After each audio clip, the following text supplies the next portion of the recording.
एक गांव में 4 ठग रहते थे। वे लोगों को मूर्ख बनाकर खूब पैसा ठगते और उनका सामान तक ले जाते। सभी लोग उनसे बहुत दुखी थे। कई लोगों ने उन्हें सबक सिखाने की कोशिश की, पर कोई भी उन्हें हरा नहीं सका। वे चारों बार बार लोगों को ठगते रहे। उसी गांव में एक किसान रहता था। उसने गांव वालों से कहा कि वो चारों ठगों से बदला लेगा और उन्हें ऐसा सबक सिखाएगा कि वो चारों ठगी करना भूल जाएंगे। एक दिन किसान ने एक औरत का पुतला बनाया, उसे सुंदर कपड़े पहनाए, खूब सारे नकली गहने डाले। फिर पुतले को घूंघट निकालकर एक पेड़ के नीचे उसी रास्ते पर बिठा दिया जिस रास्ते से ठग रोज गुजरते थे, और वो खुद एक पेड़ के नीचे छुप गया। शाम होते ही चारों ठग वहाँ से निकले। ठगों ने पेड़ के नीचे पहुंचकर पुतले को हाथ लगाया। जैसे ही उन्होंने हाथ लगाया, पुतला गिर गया। बस फिर क्या था, पास ही खड़ा किसान जोर जोर से शोर मचाने लगा। पकड़ो पकड़ो, इन 4 चोरों ने मेरी पत्नी को मार डाला। ये उसके गहने चुरा रहे थे कि मैंने देख लिया। बस तभी इन सब ने मेरी पत्नी को मार डाला। ऐसा कहकर उसने एक ठग को पकड़ लिया। आज तो मैं तुम सबको पुलिस के हवाले करूंगा। तुम लोगों ने मेरी औरत को मार डाला। अब तुम लोगों को फांसी की सजा दिलवा के ही रहूंगा। ऐसा सुनकर ठग हक्के बक्के रह गए। उन्होंने किसान को समझाने की बहुत कोशिश की, पर वो चिल्लाता ही रहा। फांसी का नाम सुनकर ठगों के होश उड़ गए। उन्होंने किसान के सामने बहुत हाथ पैर जोड़े, लेकिन किसान नहीं माना।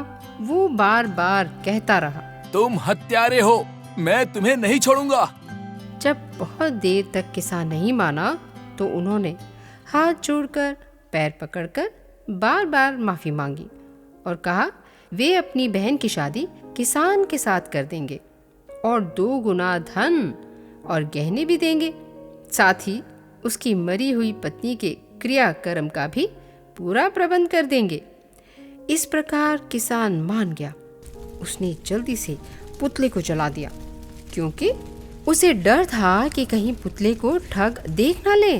तब सुबह होते ही वो ठगों के साथ उनके घर गया और उनकी बहन के साथ शादी करके खूब रुपया पैसा गहने आदि लेकर अपने घर वापस आ गया। कुछ दिन बाद किसान ने अपनी पत्नी से कहा कि जब उसके ठग भाई उससे मिलने आए तो उन्हें खेत पर भेज दे। तब उनके लिए खूब अच्छा खाना बनाए, जैसे हलवा पूरी, मिठाइयाँ, खीर, समोसे आदि। इसी बीच उसने 2 खरगोश भी पाल लिए। वो एक खरगोश को हमेशा खेत पर ले जाता और दूसरे को घर पर छोड़ जाता। इधर ठगों ने सोचा कि वो अपनी बहन से मिलकर उसका हाल चाल जान ले।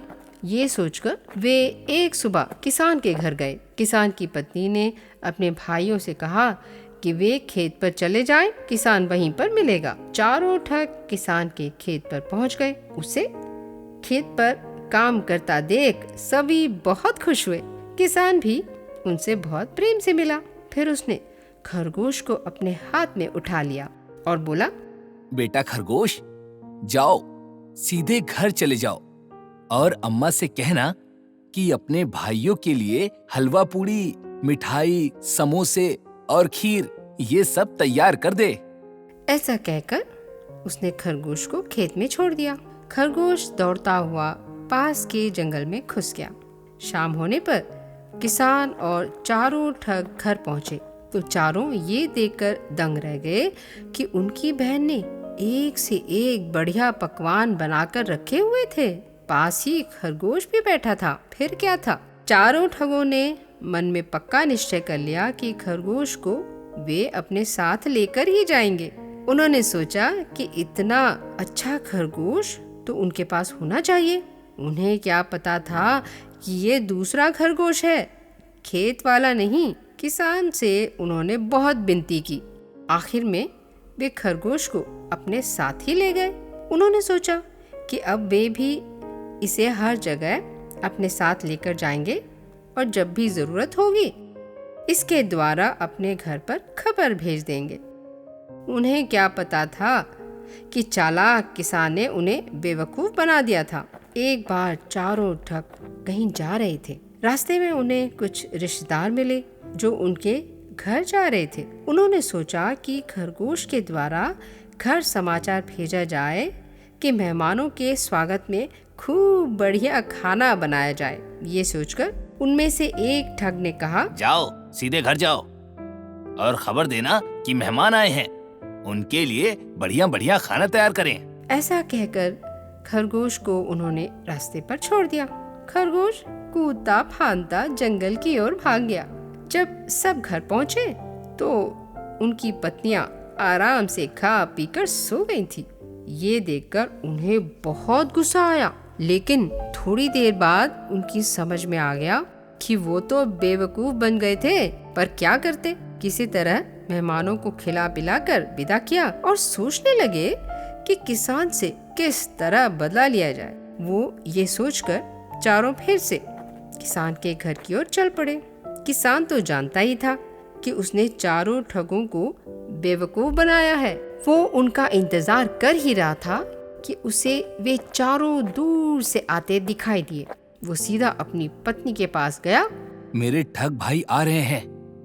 जैसे ही वे पहुंचे तू जोर जोर से रोना शुरू कर देना। मैं तुझे कोठरी में बंद करके मारने की आवाज निकालूंगा। फिर तू बेहोशी का बहाना बना लेना। जब मैं लकड़ी की लाठी तेरे ऊपर घुमाऊंगा तो कुछ देर बाद तू उठकर बैठ जाना। पत्नी ने बात समझ ली। जैसे ही चारों ठग भाई घर के पास पहुँचे तो किसान की पत्नी ने रोना शुरू किया। इस पर किसान उसे कोठरी के अंदर ले गया और एक लाठी से गद्दे पर मारने लगा। पत्नी जोर जोर से रोने लगी। वो जितना जोर से गद्दे पर मारता, उसकी पत्नी उतनी ही जोर से रोती। थोड़ी देर बाद रोना बंद हो गया और उसकी पत्नी बेहोशी का बहाना बनाकर लेट गई। किसान बाहर आया और ठगों से मिला। आज तो मार मार कर मैंने आपकी बहन को बेहोश कर दिया है। दिन भर घर में पड़े पड़े मौज करती रहती है, काम वाम तो करती नहीं। अगर आप लोग चाहें तो उसे अपने साथ लेकर जा सकते हैं, वरना किसी दिन मैं उसे मार ही डालूंगा। बेचारे ठग समझ ही नहीं पाए कि क्या करें। वो तो बेहोश हो गई है, मर गई तो क्या होगा? अरे बेहोश तो वो अक्सर हो जाती है, कभी कभी तो मर भी जाती है, लेकिन मैं उसे फिर से जिंदा कर देता हूँ। अगर आप लोग देखना चाहते हैं तो दिखाऊं? चारों ठग भाई हैरान रह गए। उन्होंने किसान से आग्रह किया कि वो दिखाए कि कैसे वो अपनी पत्नी को जिंदा करता है। किसान तब सबको लेकर कोठरी में गया और लाठी को औरत के ऊपर घुमाया। जब उसने 2-3 बार ऐसा किया तो किसान की पत्नी आंख मलती हुई उठ बैठी। ये देखकर ठगों को आश्चर्य का ठिकाना नहीं रहा। वो खरगोश की बात करना तो भूल ही गए और सोचने लगे, उन्हें किसी तरह जादू की लाठी मिल जाए तो अच्छा है। फिर क्या था, वो किसान के पीछे पड़ गए और लाठी की जिद करने लगे। अंत में किसान को 1000 रुपए देकर उन्होंने लाठी खरीद ली और खुशी खुशी वापस चले गए। सोचा कि वे भी अपनी अपनी पत्नियों को बेहोश कर लेंगे और खूब पैसा कमाएंगे। ये भी सोचा कि अगर पड़ोस में कोई मर गया तो उसे जिंदा भी कर देंगे और खूब नाम और पैसा कमाएंगे। कुछ समय बाद ठगों के पड़ोस में एक आदमी बीमार पड़ा और कुछ ही दिनों में वो मर गया। ठगों ने कहा कि वो जादू की छड़ी से उसे जिंदा कर देंगे, लेकिन इस काम के लिए 2000 रुपए लगेंगे। अब चारों लाठी लेकर पड़ोसी के घर पहुंचे और मरे हुए आदमी के ऊपर लाठी घुमाते हुए इंतजार करने लगे कि वो मरा हुआ आदमी जिंदा हो जाएगा। लेकिन मरा हुआ आदमी भी कभी जिंदा होता है? बार बार छड़ी घुमाने पर भी कुछ नहीं हुआ। पड़ोसी बहुत नाराज हुए और सबने मिलकर ठगों की खूब पिटाई की। हमारे बुरे समय में भी तुम हमसे ठगी करते हो, शर्म नहीं आती? ये कहकर उन्होंने 2000 रुपए भी छीन लिए। इस तरह एक बार फिर से ठगों को किसान ने बेवकूफ बना दिया था। इस बार ठगों ने पक्का इरादा किया कि अब वे किसान को नहीं छोड़ेंगे। इधर किसान ने भी ठगों को सबक सिखाने की एक और योजना बना ली थी। उसने अपने घर के सामने वाले पेड़ पर बहुत से चांदी के रुपए चिपका दिए, क्योंकि उसे मालूम था कि लाठी काम नहीं करेगी और ठग अवश्य वापस आएंगे। कुछ ही दिन बाद ठग फिर से किसान के घर वापस आए। किसान तो इंतजार कर ही रहा था। उसने जैसे ही चारों को देखा तो पेड़ को हिलाना शुरू किया। चिपके हुए रुपए नीचे गिरने लगे। ठगों ने किसान को पेड़ हिलाते देखा। क्या कर रहे हो? दिखता नहीं, पेड़ से पैसे झाड़ रहा हूँ। ये बड़े कमाल का पेड़ है, जब भी जरूरत पड़ती है मैं इसे हिलाकर पैसे गिरा लेता हूँ। फिर क्या था, ठग लाठी की बात भूल गए और पेड़ के बारे में सोचने लगे। तुम लोग भी चाहो तो तुम लोग भी कुछ पैसे गिरा सकते हो। ऐसा सुनकर ठगों ने भी पेड़ हिलाया और कुछ रुपए उनके ऊपर भी गिरे। ये देखकर चारों बहुत खुश हुए। उन्होंने किसान से आग्रह करने की सोची। तुम ये पेड़ हमें बेच दो। और 5,000 रुपए देकर जैसे तैसे किसान को मना ही लिया। देखो, तुम पेड़ ले तो जाओ, पर ये ध्यान रहे ये पेड़ किसी तरह टेढ़ा ना हो, वरना ये पेड़ पैसे देना बंद कर देगा। जब ठग किसी तरह पेड़ को लेकर घर पहुंचे तो पेड़ को अंदर न ले जा सके, क्योंकि सीधा वो अंदर नहीं जा सकता था और उन्हें पेड़ को हर हाल में सीधा रखना था। इसलिए उन्होंने अपने घर की 4 दीवारी को तोड़ डाला और किसी तरह पेड़ को अंदर ले जाकर जमीन में गाड़ दिया। अब वो बहुत खुश थे। उनके पास रुपए वाला पेड़ था और कभी भी पेड़ से रुपए टपका सकते थे। कुछ दिन बाद उन्होंने सोचा कि पेड़ से कुछ रुपए ले लिए जाएं, लेकिन पेड़ को जब हिलाया तो उसमें से केवल 1 रुपया गिरा। उसके बाद बहुत कोशिश की पर कोई फायदा नहीं हुआ। ये देखकर चारों ठगों ने अपना माथा पीट लिया। उन्हें पता लग गया कि वे फिर से ठगे गए हैं। आखिर रोते पीटते वो किसान के पास वापस गए। तुम चारों ने बहुत से लोगों को ठगा है, उनका पैसा लूटा है, इसीलिए जरूरी था कि तुम्हें सबक सिखाया जाए।